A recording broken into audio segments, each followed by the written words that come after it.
Notre vie est un voyage constant, de la naissance à la mort. Le paysage change, les gens changent, les besoins se transforment, mais le train continue. La vie, c'est le train, et ce n'est pas la gare. Paulo Coelho, romancier brésilien.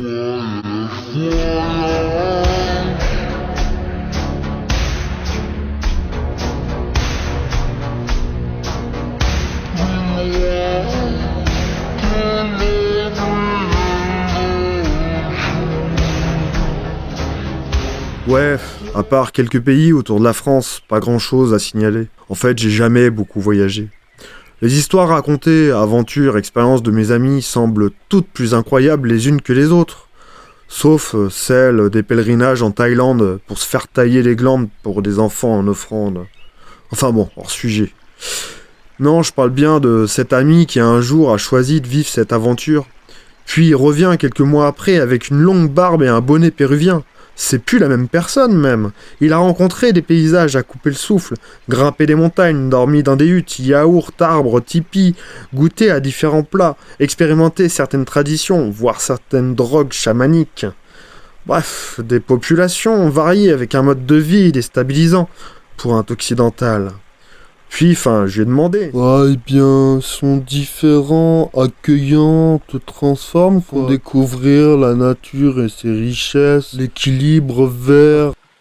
Quelle diversité, hein. Des îles, des villes immenses, des épais nuages de brouillard, une odeur d'épices et de gasoil. J'ai vu de l'huile dans les cours d'eau, des forêts brillantes de mille feux pour de belles plantations, des papiers qui jonchent le sol. Mais là... Ah ouais, l'extraction artisanale d'or, au mercure, quoi.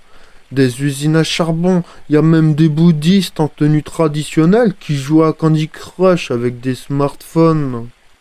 dis donc, ils m'ont pas l'air si différents. Il paraît qu'ils gagnent beaucoup d'argent, se développent, et surtout pas de jugement.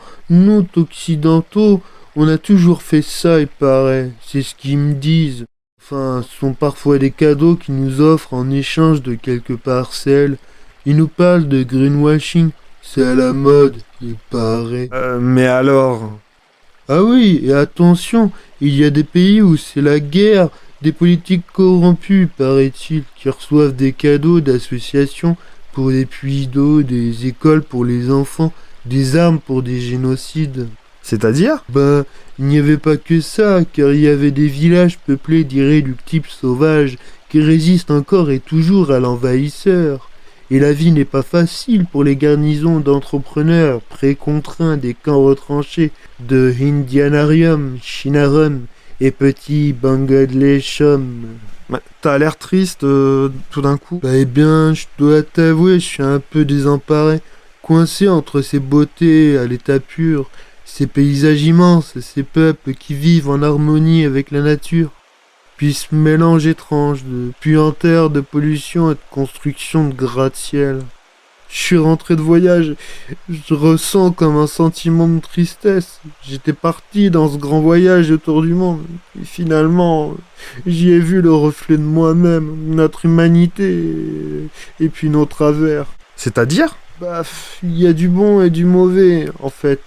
J'ai l'impression qu'il y a quelque chose qui ne tourne pas rond chez nous, les humains. Bon, allez, on va parler de sujets un peu plus joyeux. Alors, comment vont tes voisins de Strasbourg ? Je ne leur ai jamais parlé. Ah, et le monsieur en bas de la rue avec son chien ? Ce clochard, il profite du système. Je lui filerai jamais de pognon. Ok. Et ces gentils migrants qui viennent nous apporter de l'aide, du bénévolat auprès des personnes âgées, et puis qui font de l'agriculture responsable. Qu'ils rentrent chez eux. Tiens, ça me fait penser. Ça fait plusieurs mois que j'ai pas vu ma grand-mère. Et puis il faut que j'aille la voir. J'ai besoin de recueillir mes mémoires pour mon livre. Ouais, c'est sur la Seconde Guerre mondiale. Elle a dû quitter son domicile avec sa famille pour échapper aux nazis. Ok, en fait, bon, tu m'emmerdes, quoi. Allez, je me casse. Le véritable voyage de découverte ne consiste pas à chercher de nouveaux paysages, mais à avoir de nouveaux yeux, comme dit Marcel Proust. Et petite dédicace aux confinés. La méditation, un voyage antérieur, en temps de confinement, Christophe André. Bref, vert, jaune, bleu, noir, petits, gros, triso, enfin, nous sommes humains. Merci de m'avoir écouté, prenez soin de vous, et à bientôt pour de prochaines vidéos.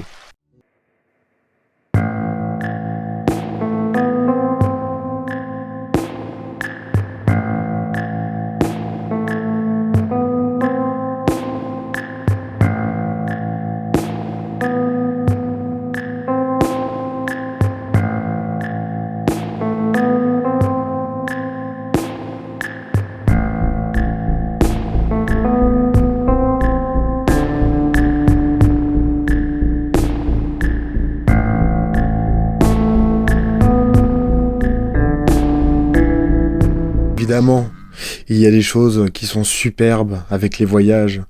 On découvre des univers différents, des peuples différents qui nous font découvrir la vie autrement. Il n'y a pas que du négatif, heureusement.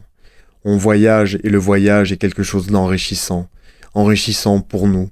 Faire le tour du monde, c'est aussi devenir un nouvel homme et expérimenter de nouvelles choses, de nouvelles cultures.